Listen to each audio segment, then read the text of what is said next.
और हल्की ठंडी हवाएं चल रही थीं।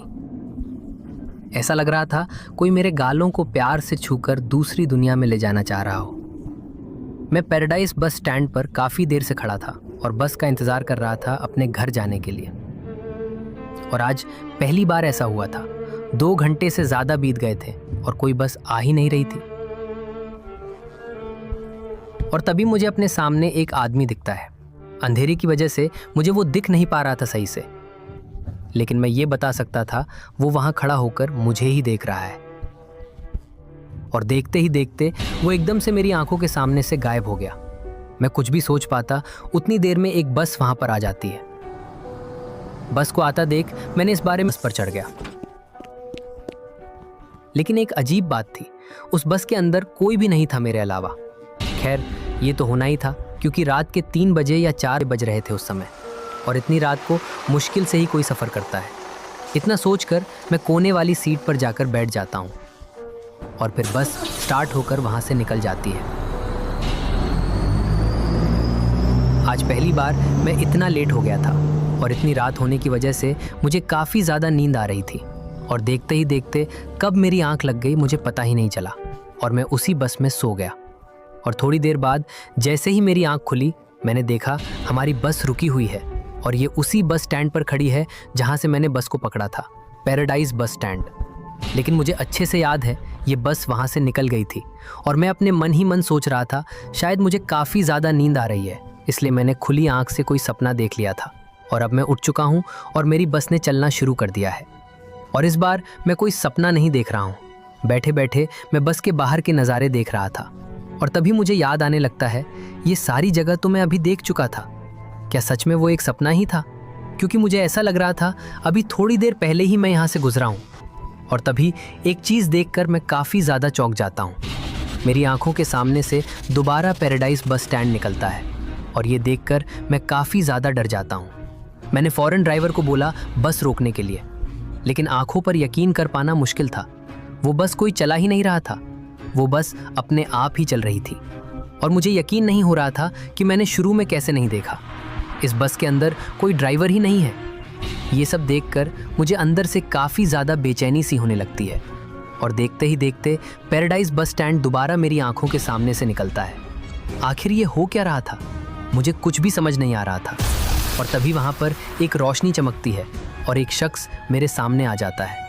उसको देखकर मुझे डर नहीं लग रहा था और मैंने हिम्मत करके पूछा, क्या आप इस बस को रोक सकते हैं? मैं तो अपने घर जाने के लिए इस बस में बैठा था।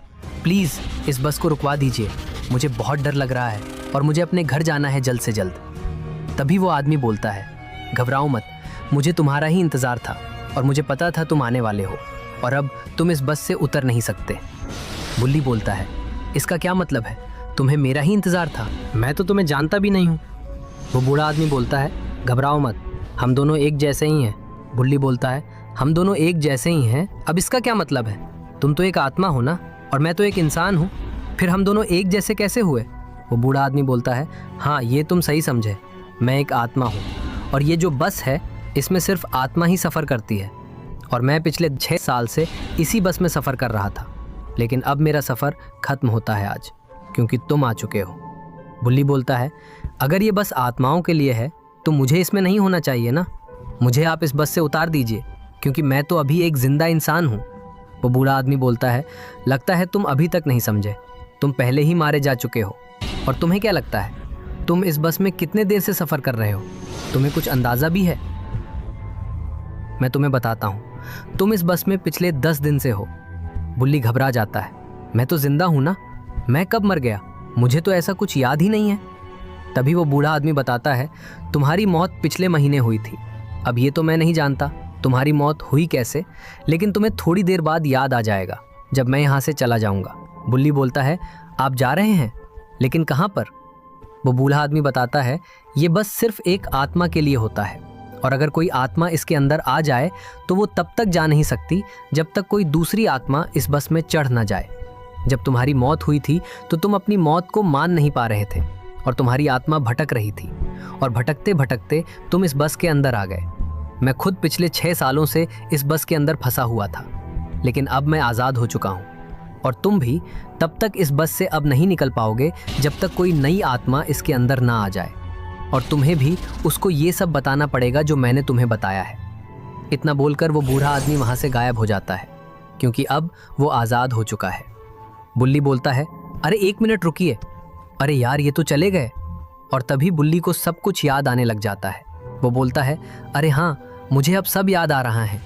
मैं, गुल्ली, शॉन और रॉड हम सब जीप में कहीं जा रहे थे और तभी हमारी जीप रास्ते में ख़राब हो गई थी और आधी रात का समय था। और जहाँ पर हमारी कार ख़राब हुई थी वहीं पर एक हवेली थी और हमने सोचा कि वहाँ जाकर मदद मांगते हैं। लेकिन उस हवेली में एक चुड़ैल थी जिसका नाम माया था।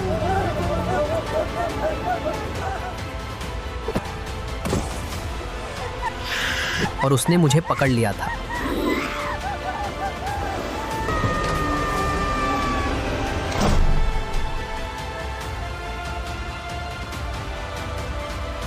लेकिन कुछ देर बाद गुल्ली बाबा को अपने साथ लेकर आया था और बाबा ने मुझे बचा लिया था।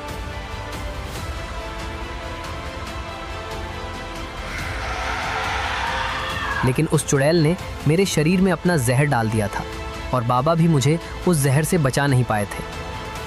अरे यार, ये क्या हो गया? मैंने कहा था उस हवेली में हमें नहीं जाना चाहिए। अब न जाने मैं कब तक इस बस में फंसा रहूँगा। 1 मिनट रुको, अब जो मैं एक आत्मा हूँ तो शायद मैं भी गायब हो सकता हूँ, जैसे वो बूढ़ा आदमी गायब हो गया था।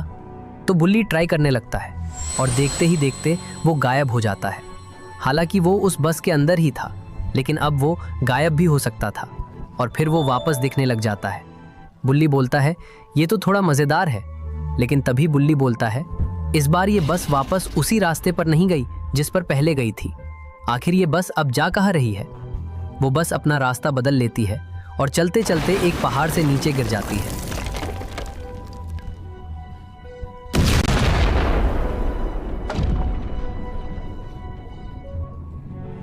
और थोड़ी देर बाद वो बस वापस से रोड पर आ जाती है।